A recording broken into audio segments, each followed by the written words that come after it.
Liz and I put everything on the line, our careers. I'm not saying this for sympathy, but we put everything on the line to defeat Donald Trump. Now, we don't care about our egos. What you cannot do is allow your ego to get into the way, or somebody's ego to get into the way of winning. This is existential.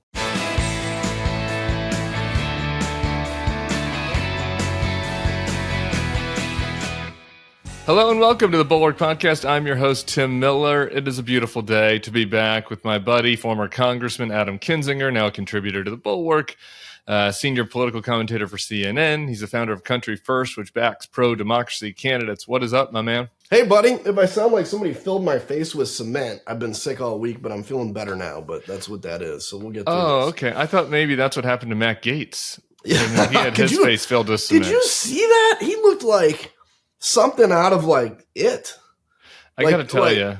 Nuts. And the congressman sometimes listens to this podcast, so I don't want to be too mean. But I saw him last week. I was in Milton covering his event with Kyle Rittenhouse, which was some weird shit.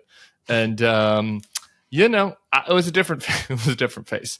And no judgment. All right, I got friends who are in the Botox business.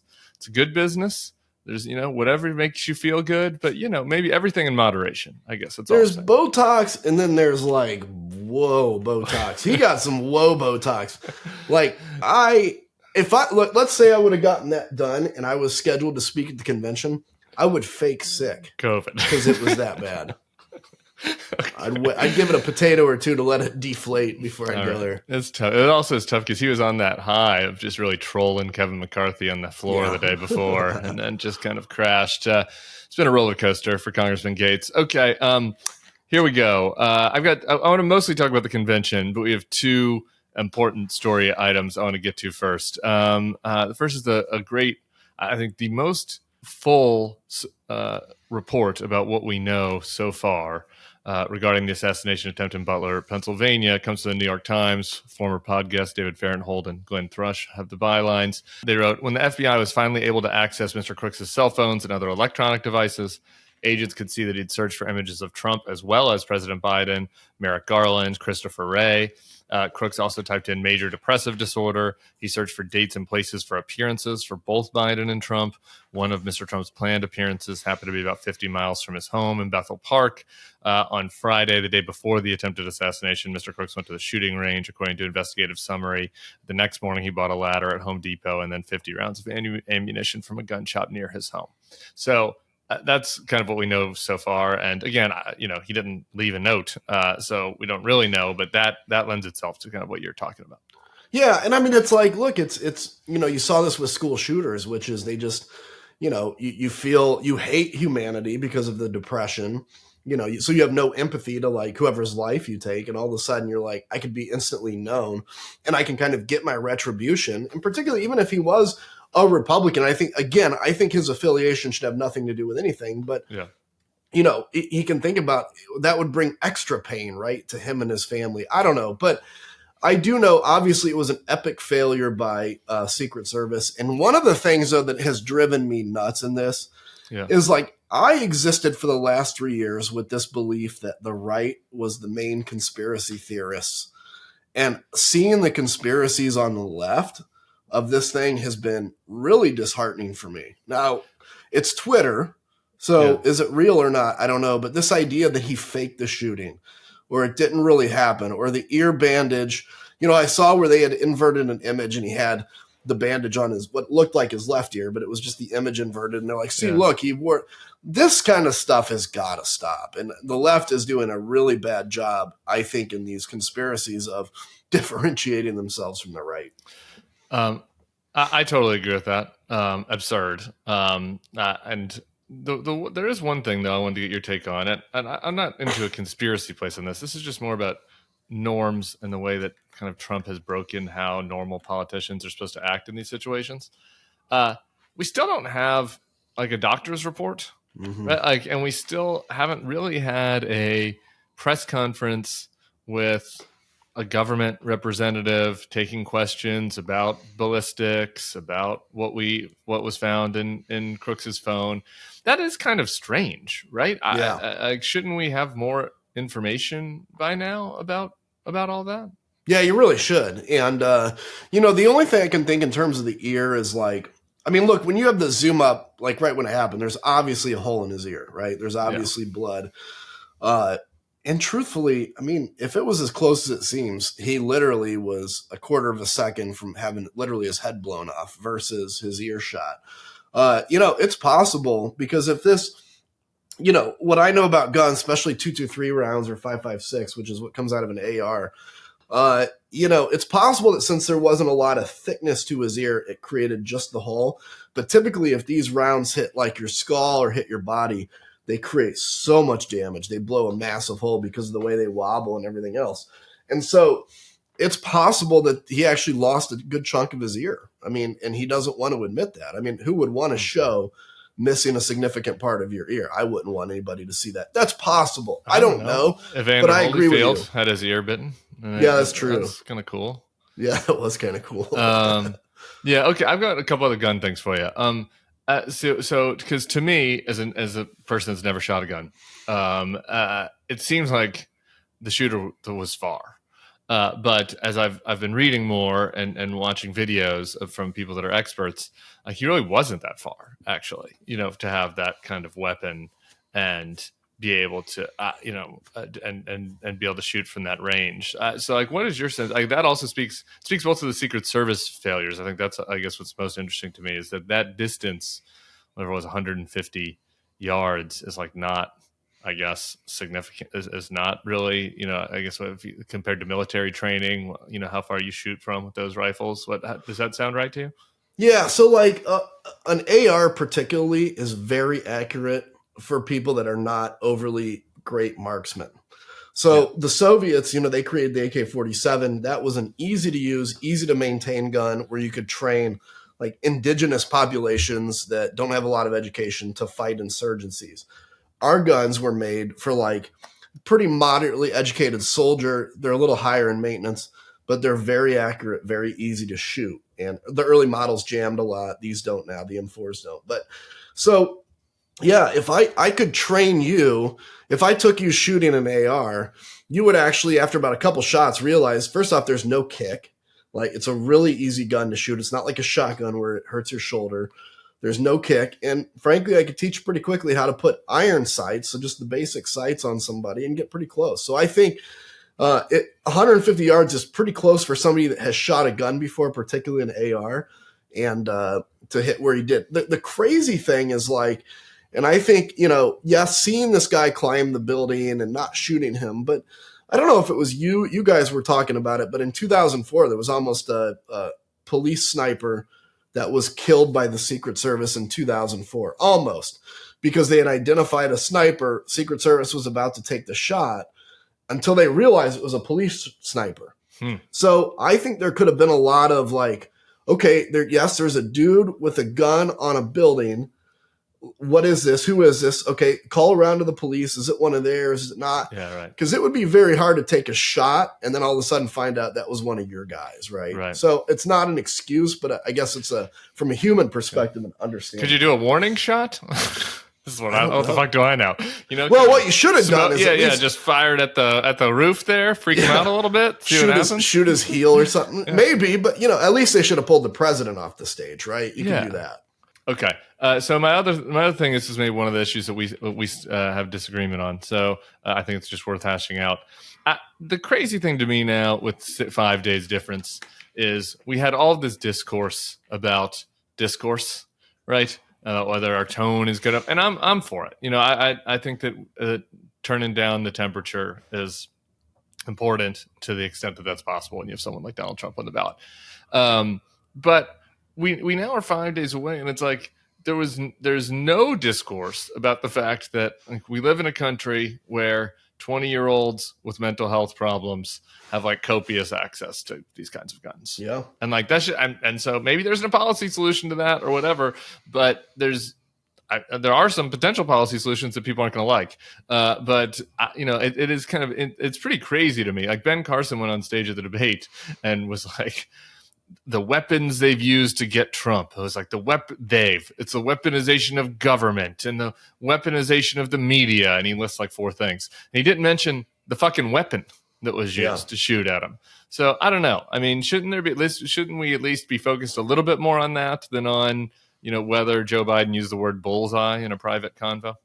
Yeah, I agree. Look, here's the thing I've always said, and I said this since the Parkland shooting, is like, first off, and now granted, this kid took his gun from his dad, so. Right.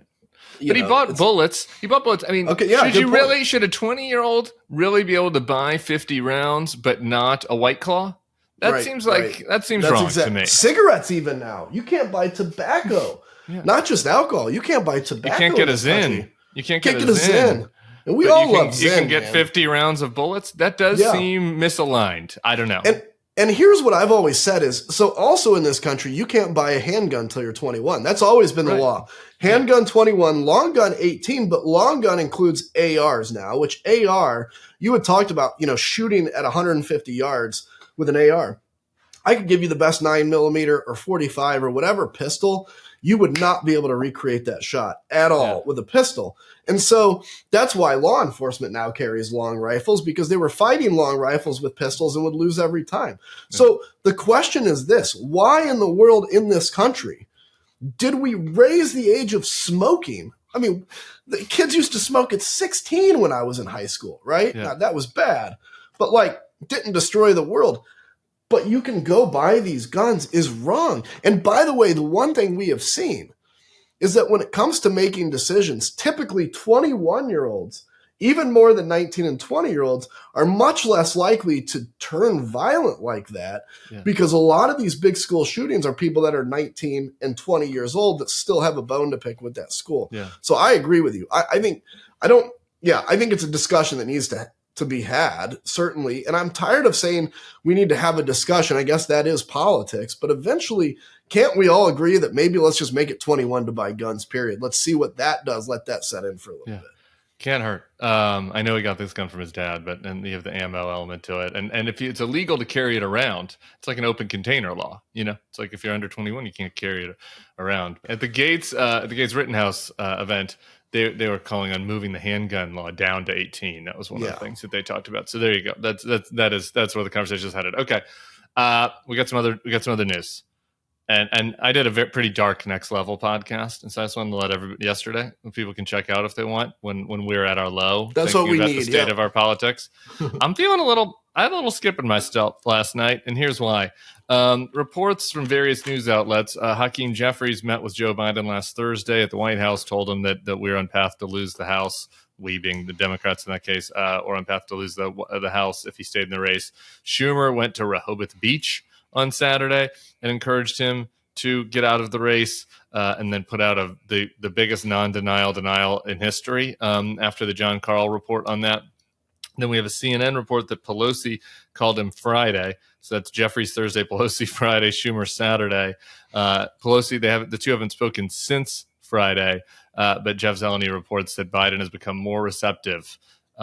So big picture, where are you at on all of these conversations? Well, so just for full disclosure, since I'm campaigning for whoever runs against Trump, right, you've endorsed Joe Biden. Yeah, I haven't called for anybody to get out. I'm officially saying Democrats need to just put their strongest foot forward. Now I'm going to talk about this from an analyst perspective, which is the Democrats have got to put forward the strongest candidate, and right now it does not appear to be Joe Biden. I mean, look, I get it. People like to pull up the national polls and say, look, they're tied at 49-49. Those are totally irrelevant. Those used to matter a little bit because they'd show trends. With the striatation and the polarization of this country, literally those polls don't matter anymore because we're packing Democrats in California and packing Republicans in Texas, right? So the reality is the state-by-state polls matter, and now we have to be honest. Trump is making a run in Virginia. He's making a run in New Hampshire. He's making a run in Minnesota. These are like tier 2 targets that now he can win in. The Democrats have got to think this through. And the one thing I would say to them as well is look, Liz and I put everything on the line, our careers. I'm not saying this for sympathy, but we put everything on the line to defeat Donald Trump. Now, we don't care about our egos. What you cannot do is allow your ego to get into the way, or somebody's ego to get into the way of winning. If this was George H.W. Bush against Bill Clinton, fine, whatever. It's kind of, let's ride it out. Ride it out, whatever. This is existential. So it does appear, as what I saw yesterday too, that the momentum is certainly in the sense of like, let's get, that Biden's got to step down, and he just needs to come to that on his own, I think. Yeah, a Biden advisor who had to speak on the condition of anonymity said that they were looking at 3 things: polling, cash, and which states are in play, and all 3 are trending in the wrong direction. Okay, there was one other thing that Jeff Zeleny reported. He said that Biden is now asking people if they think that Harris can win, and that takes us to a new segment on this podcast called The Coconut Meter. You think you just fell out of a coconut tree? My coconuts. All right, Adam, I want to know how coconut curious you are. Are you at the base of the tree? Are you climbing the tree? Are you shaking the branches? Have you ascended the summit? Are you coming to terms with Kamala as the nominee? Or are you still a little coconut skeptical? I'd say so I'm standing next to the tree. I'm jumping. I grab the first branch, and I'm kind of hanging there. You're right. All right, you're contemplating. Now I'm going to see, is the branch holding?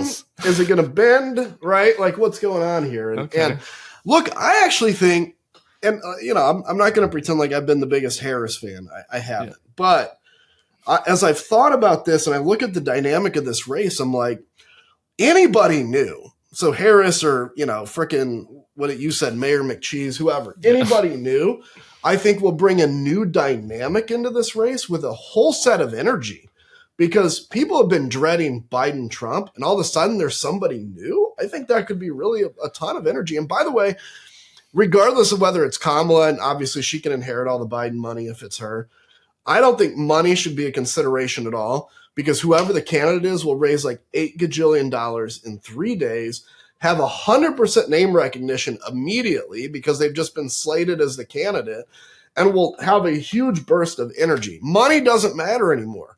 Up to a threshold, and then that's it.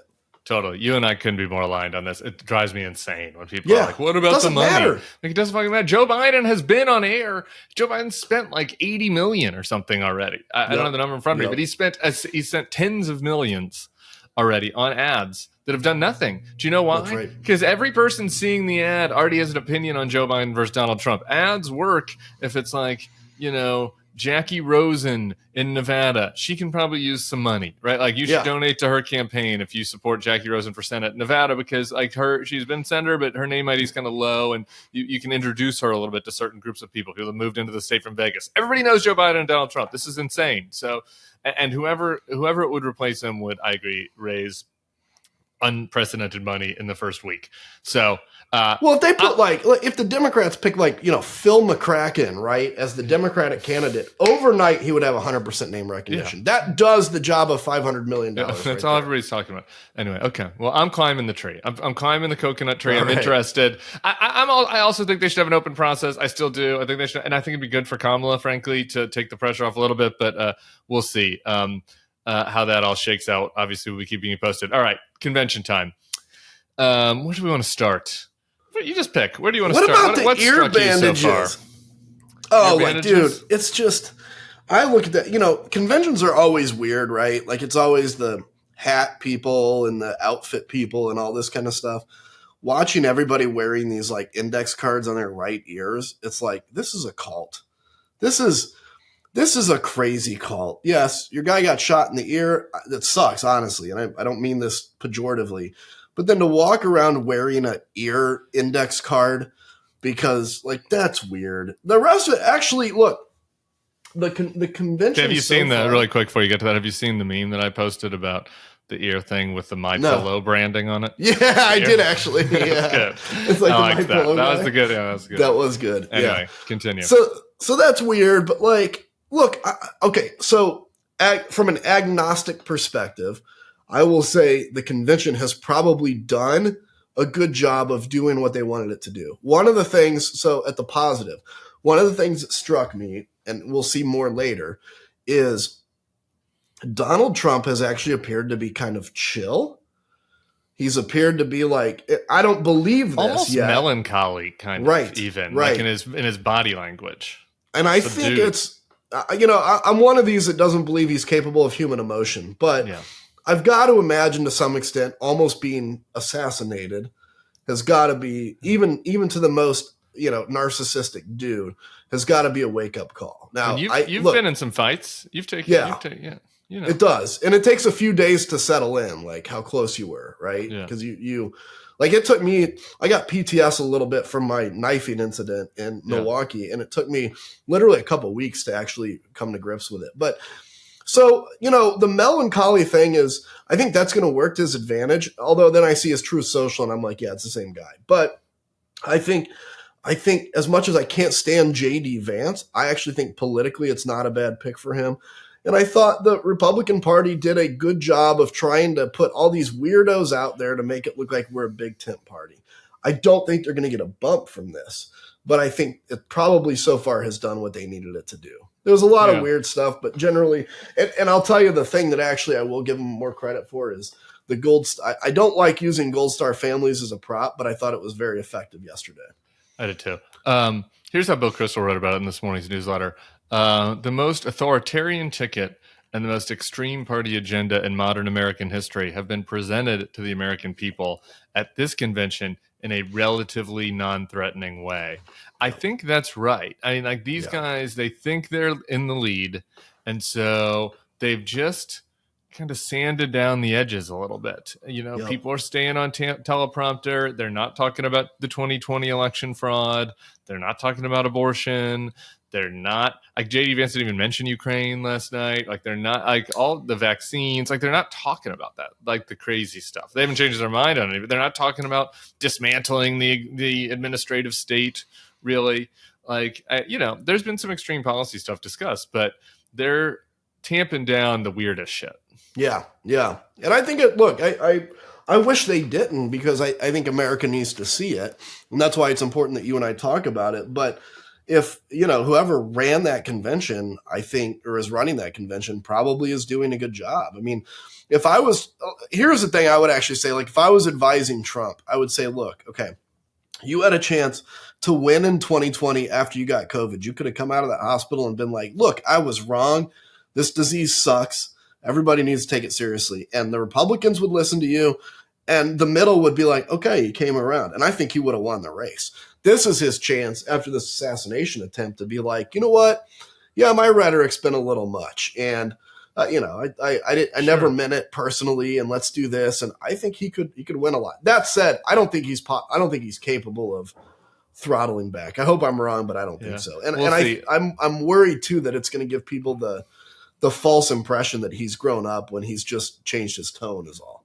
Yeah, they leaked that, or somebody said Las Vida, I think, that the speech was going to be an hour and a half. I'm stealing this from John Lovett, but Lovett's like, to me, his read of that is like, they just kept the original speech and then they're just added new stuff on the beginning and the end. Because like, how the hell it's going to be an hour and a half? So bear down, everybody, an hour and a half. We're going to do a live YouTube during it, and I should be on there. I should be on there at least for a little while. I've got some other TV obligations, but so go to the Bulwark YouTube feed for that. A couple exceptions to this. Peter Navarro yesterday was straight from jail to the convention floor, where he gave a speech. Usually, like, that literally sounded like a guy at the bar that's had a couple drinks and is complaining about how he got screwed in his felony conviction, and the judge was biased against him, and then he brought his cougar wife up on stage, and it was a pretty weird scene to have an ex-con fly straight to the convention. I don't know. There's a lot of precedent for that. No, and look, this is what happens when people get their heads broken. I mean, we've all, I assume you have, but I've been in a moment in my life where I'm kind of like, you're depressed, you're kind of struggling with stuff, and your behavior pattern gets a little weird, right? Like, maybe it manifests as too much drinking, or maybe it manifests as like anger, whatever it is. We've all been there. This is his moment where, he's obviously, it's not fun to go to prison. I'm sure he didn't have a good time. And instead of coming out and like chilling, it's like, I'm going to double down. I mean, this is a guy that wears all black on every podcast, like really creepy, like looks like a Heaven's Gate leader. Yeah. And so he tweeted yesterday, like, I went to jail so you don't have to. And I just replied, like, no, public service announcement. If you refuse to testify to Congress, you still have to go to jail, right? Like, he didn't stop that. It's just, this is just a man who is trying to find his way. This is not Jesus dying for your sins. Yeah, kind of exactly. Exactly. And it's, this like lawlessness that everybody's proud of. And I shudder to think what Bannon's going to be like when he gets out, but who knows? And maybe Manafort was there too. Manafort is on the floor. Now he's not speaking. But, a literal Russian asset. Yeah. Also jailed. A lot of convicts for the Law and Order Party. The other thing that jumped out at me was the signage last night. Mass deportations now, plus end the war in Ukraine. I might be a lonely voice on this one, but I don't think that that's a winning combo. I really don't. And I think it's it's obviously a sea change in the Republican Party, from the Bush-McCain days. But anyway, you can take either one of those first. Yeah, I agree. Like, look, it's you saw even when that dork David Sachs spoke, and he was talking about Zelensky causing the invasion. There was not, I don't know if there were a ton of boos, but there was no applause. And he's like dorkily standing there waiting for people to applaud, and they didn't. He's kind of like looks around. He's like, and then he caused it. And so it could have just been because most old Republican boomers are like, who is this guy that has a Tech Bro podcast that is speaking like an automatron? So it could have been the substance, but it also could have been the style. With the last name Sachs. And but anyway, he and that was the whole out of Ukraine. Now, I still think, look, there is the hardcore MAGA base that for whatever reason, Ukraine's become a touchstone. But I think the vast majority of Republicans, they may not be hardcore like you and I are about, Ukraine needs to win. But I think their concern with the war is more the spending and less that they actually want Russia to win. So when people are blaming Ukraine for Russia's invasion, I think even the ones that are quit giving Ukraine money are kind of looking around going, I didn't think they caused it. But so that's it. And the mass deportation thing, just really quick on Ukraine though. Because the sign says end the Ukraine war now. I'm stuck on this. People are holding the signs, they're passing it out. What does that mean in the context of the Trump-Vance ticket? It means surrender. It means you're pressuring Zelensky and the Ukrainians that have bravely fought to defend their country to surrender in the name of something American strength. And I got a buddy that's in the venue that is still a Republican, one of the few that still talks to me.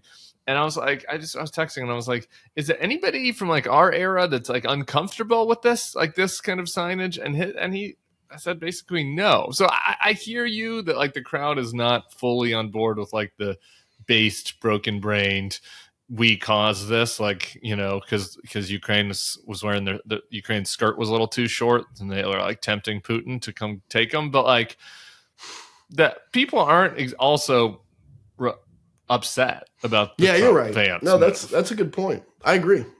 And and by the way, in the Ukraine war now, there's only two people that can end the Ukraine war: Zelensky by surrendering or victory, or Putin by stopping the invasion. It's really not the United States. We can't end the war. I guess we could if we actually came in on behalf of Ukraine or stopping giving them weapons. Yep. And so, I agree. That's where I just don't know, because I'm struggling between, I've seen these polls that say most Republicans still want Ukraine to win, but I haven't seen it. And I haven't seen even Republican members of Congress who vote for Ukraine aid. They're not embracing that. They're just they'll vote for it and then be super quiet and try to hope people never noticed. On the deportation thing, look, it's one thing to say we want only legal citizens here and we should blah, blah, blah.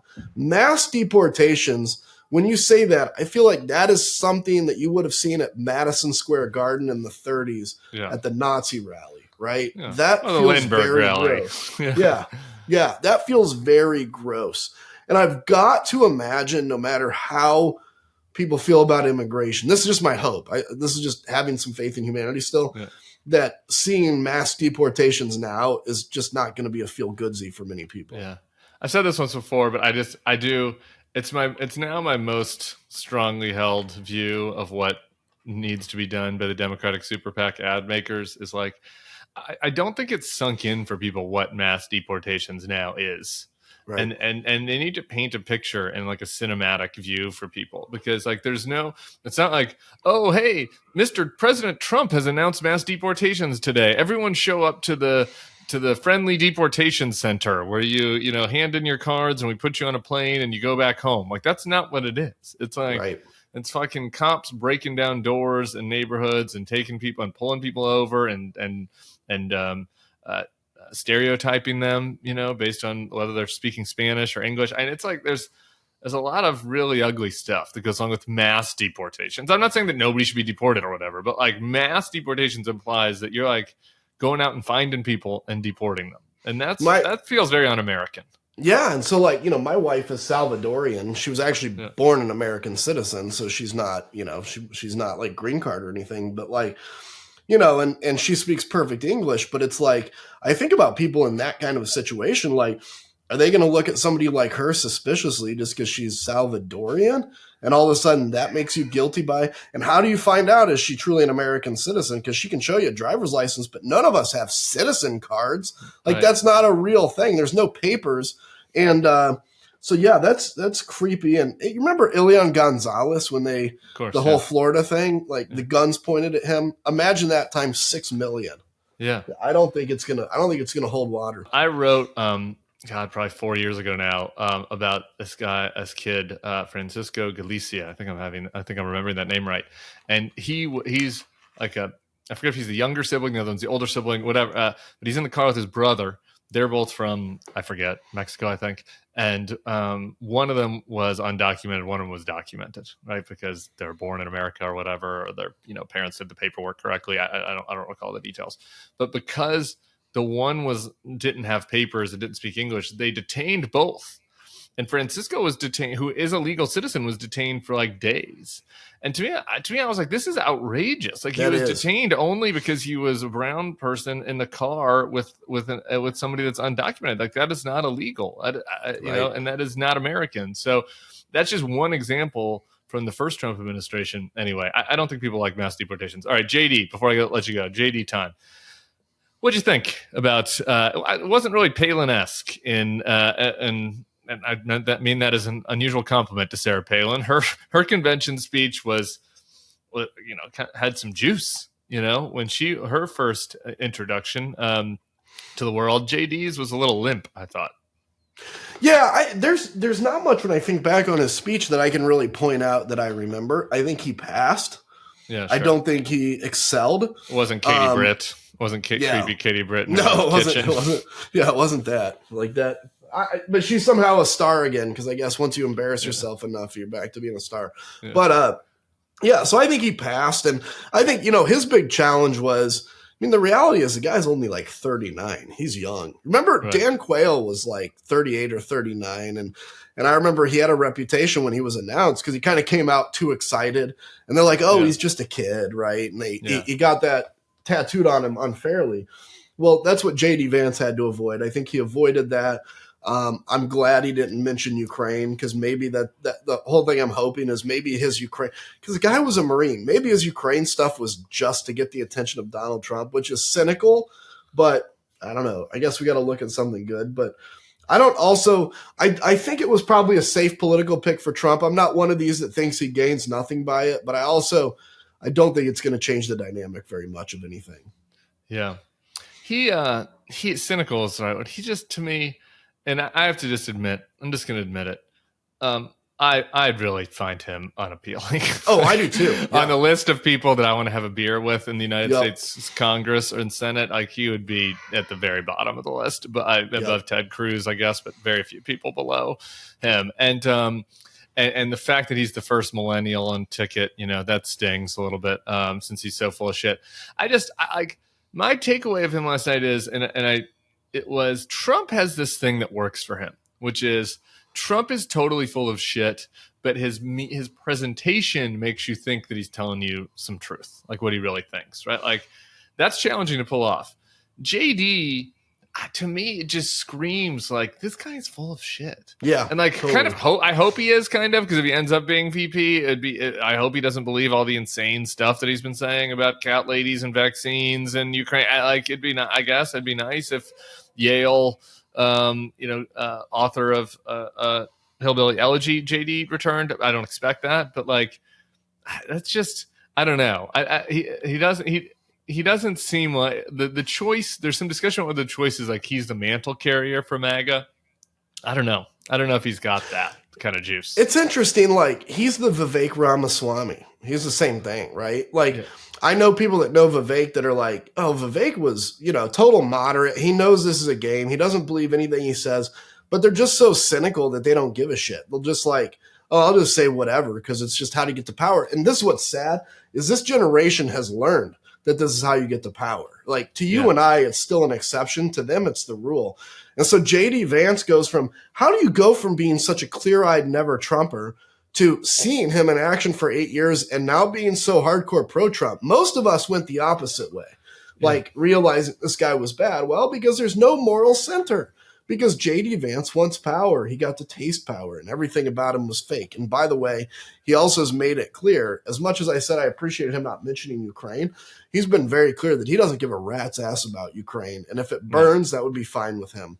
Yeah, it's sick. It's not just an ever Trump thing. I actually think the more damning flip for him is like the whole reason he came to fame was Hillbilly Elegy, and like. The fucking theme of the book is that there is some cultural rot in Appalachia and people need to take responsibility for their lives. These are good people, but like they should take some ownership of their lives and you can achieve. And like, he's totally flipped on that. Like his message last night was that Joe Biden and the elites are the reason why, why Appalachia is bad, and that JD Vance will and they're the victims and JD Vance will help them. Big Daddy JD will help them. Like his whole shtick has flipped. It's all totally phony. Did you know, fun fact about JD, his kid is named Vivek and his birth name was James Donald, but it's got switched to James David. So the ticket would have been Donald John and James Donald had he stuck with his birth name. Oh, that would have freaked Donald out, or Donald would have loved it because he's so narcissistic. I don't know. It might have freaked him out. It's a little creepy. All right. Thank you, Adam Kinzinger. He'll be with us in Dallas, September 5th. Get your tickets to bulwark.com/events. Appreciate you. And, our fates right now. I know that maybe you probably weren't Nancy Pelosi's biggest fan before, but Nancy hasn't called him since last Friday. He's got COVID now. He's got a lot of private time. She stepped aside. She passed the torch to Hakeem. She can go. We're in your hands, Nancy. You can do it. You can do it, girl. We'll see you back here tomorrow with SE Cup to recap Donald Trump's nomination speech, his third acceptance speech. How fucking crazy is that? We'll see you all then. Peace.